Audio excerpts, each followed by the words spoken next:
我想问一下，你们和各自的对象平时都爱玩什么游戏呢？我说的不是电脑，而是现实生活当中的游戏。我相信情侣之间的游戏是最能够增进双方感情交流、加强互动的一种方式。不过，不管是线上还是线下，或是捕捉爱的小游戏，都应该把握尺度。如果一旦过了头，就会发生意想不到的意外。今天就给大家带来2个男女之间因游戏失控而导致命案发生的案例。在事态变得十分严重后，2个嫌疑人在第一时间异口同声，都认为自己并没有想要真正的杀害对方。那么他们究竟经历了什么呢？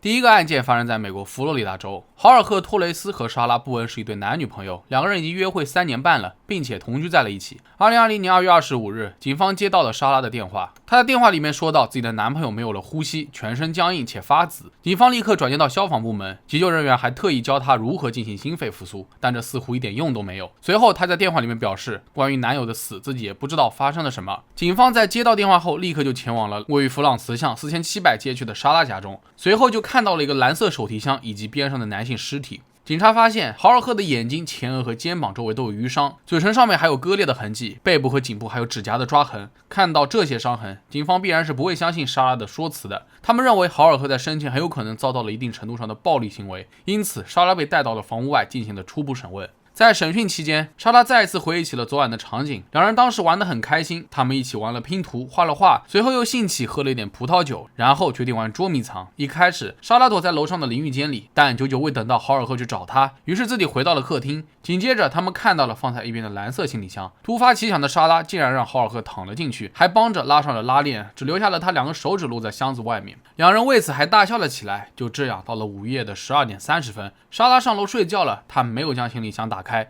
因为她认为男友自己可以从里面出来。其实当时2个人根本就没有喝醉，所以头脑是非常清醒的。直到第2天早晨醒来，莎拉以为豪尔赫已经在客厅里面使用电脑了，但是找了半天也没有找到男友。此时此刻，她突然想起那个蓝色行李箱，赶忙拉开拉链，可为时已晚，豪尔赫已经没有了呼吸。事后，她还试图给男友做心肺复苏，并且给了调查人员一种自己已经尽全力，但还是没有把男友救回来的委屈的神态。审讯期间，警方调查人员想通过莎拉的手机获取更多案件的信息，他们竟然在里面发现了更加恐怖的内容，那就是案发当晚的2段视频。那我们来简单的看一下。 For everything you've done to me. Sarah. For everything you've done to me. Sarah. Fuck you. Sarah. Fuck you. Sarah. Stupid. Sarah. That's my name. Don't wear it up. Sarah. I can't fucking breathe, babe. Seriously. Yeah, that's when you do when you choke me. Sarah. Sarah. Sarah. Sarah. Sarah. 我们可以很明显的从视频当中看到，莎拉举着手机对着蓝色的行李箱，而行李箱里面传来了男友的呼唤和哀求的声音。显然这个游戏看起来已经可以终止了，但莎拉并没有因为男友的哀求而放他出来，更是不停的用各种脏话回应着。在另外一个视频片段中，我们可以听到豪尔赫苦苦恳求他，并且不停地呼唤他的名字。他的声音随着每次呼唤而变得更加的绝望。各位看完视频后有种什么样的感觉？反正如果我被锁在了这样一个密闭的行李箱当中，内心一定是非常恐惧且窒息的。而这个恶魔一般的女友却在一边冷眼旁观。不过各位有没有发现一个细节？视频当中莎拉说了一句 Yeah, that's when you do when you choke me. 是的，这就是你掐我的时候做的事。这句话意味深长，似乎在这次的意外发生之前，他们就已经存在了某种摩擦。确实，警方也联想到2人此前很有可能就已经产生了很多矛盾，甚至是家庭暴力。经过更多的背景调查，其实早在2018年7月，莎拉和豪尔赫就已经被逮捕过了。原因是男方试图勒死女方，只不过当时莎拉的指控未能成立，而豪尔赫也曾因4次涉嫌殴打莎拉而被拘留，每次都是女友保释出的狱。至于这次视频当中的行为，警方怀疑莎拉是以玩游戏为借口，故意把男友塞进行李箱里面不放他出来。一晚上的束缚导致男友窒息身亡。不管莎拉再怎么狡辩，男友的死也与他有着最直接的关系。最后，警方根据现有的证据逮捕莎拉，并指控她犯有2级谋杀罪。在被逮捕后的4年内，莎拉多次为拖延审判更换了8名律师为自己辩护，但每一次似乎都没有实质性的进展。原因是她和每一任律师都产生意见上的分歧，甚至还和他们对抗。在狱中，她也曾向法院发送了多封手写信件，而内容则是表达了对诉讼程序和律师的不满，甚至表示法院提供的律师态度傲慢且无理，不够专业。在第8位律师退出后，莎拉被剥夺了由法院指定律师辩护的权利，现在她只能在法庭上自行辩护了。而预计的最新审判日期为2024年，也就是今年的10月7日。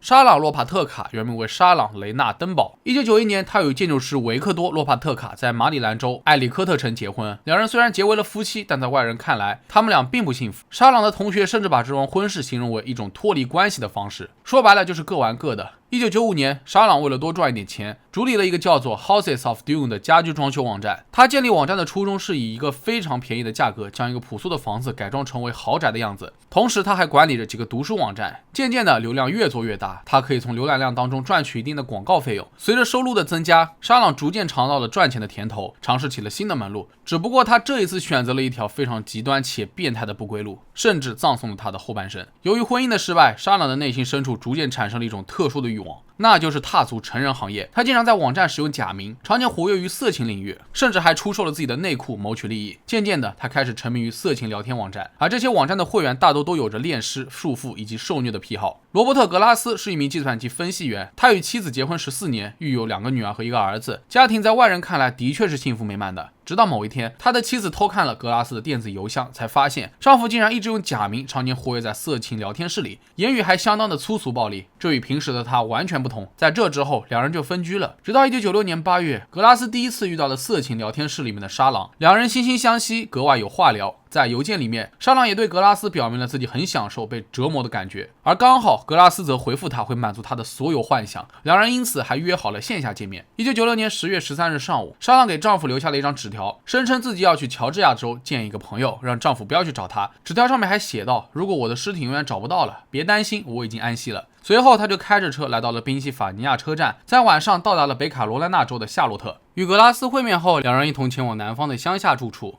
在拖车里面完成了之前在邮件当中约好的一系列不可描述的事情。而沙朗的丈夫发现妻子留下的纸条，就立刻报了警。经过警方的调查，在两人的邮件中，沙朗已经明确的表示自己有被折磨致死的欲望。其实这种癖好早在沙朗活跃在色情聊天室前就已经显露出来。而在沙朗失联的这段时间内，警方也终于查到了格拉斯的住处。1996年10月25日，警方在格拉斯上班时来到了他的家中，发现了一辆堆满腐烂垃圾和玩具的拖车，里面还有不少沙朗的私人物品。随着搜查的深入，警方在距离拖车75英尺的土堆里面发现了沙朗的尸体。格拉斯当即被逮捕，在拘留期间，他说出了一切，承认自己在那晚将一根绳子套在沙朗的脖子上，并逐渐收紧，然后不小心就将他勒死了。但他认为自己从来都没有想要真正的杀死他。在尸体经过验尸后显示，沙朗的死确实是意外所致，而一名警长则认为这起事故并不是意外，因为通过了他们俩的电子邮件，虽然沙朗曾一度想要格拉斯哥满足自己被折磨的欲望，但这被警方看来是一种早有预期的谋杀。虽说格拉斯也没有动机，但在沙朗死后，他却选择了隐瞒，最后把尸体藏了起来，因此他被指控犯有1级谋杀罪，不得保释。2000年1月27日，格拉斯承认了故意杀人罪和性剥削罪名，被判处了36个月到53个月的监禁。由于警方还在他家搜到了一系列儿童淫秽杂志，又被指控联邦2级未成年人剥削的罪名，并被判处了额外27个月的监禁，分期服刑。2002年2月10日，格拉斯在狱中被发现心脏病发作而身亡。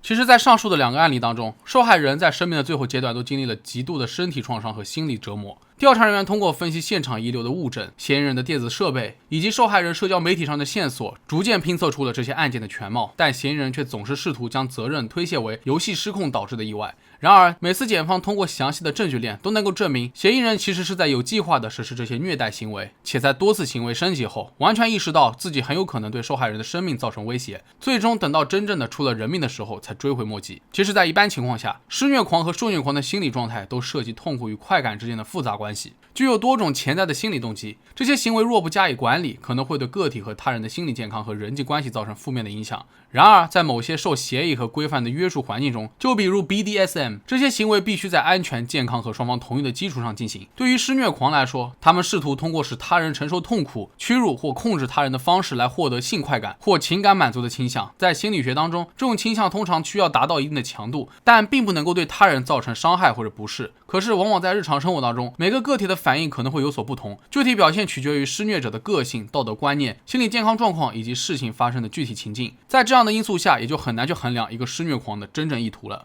那么好了，本期视频到这里就结束了。各位对施虐狂过失杀人有什么看法？可以在评论区下方留言。如果觉得视频做还不错的话，别忘了点赞、收藏和关注。我是站长，咱们下期视频再见吧。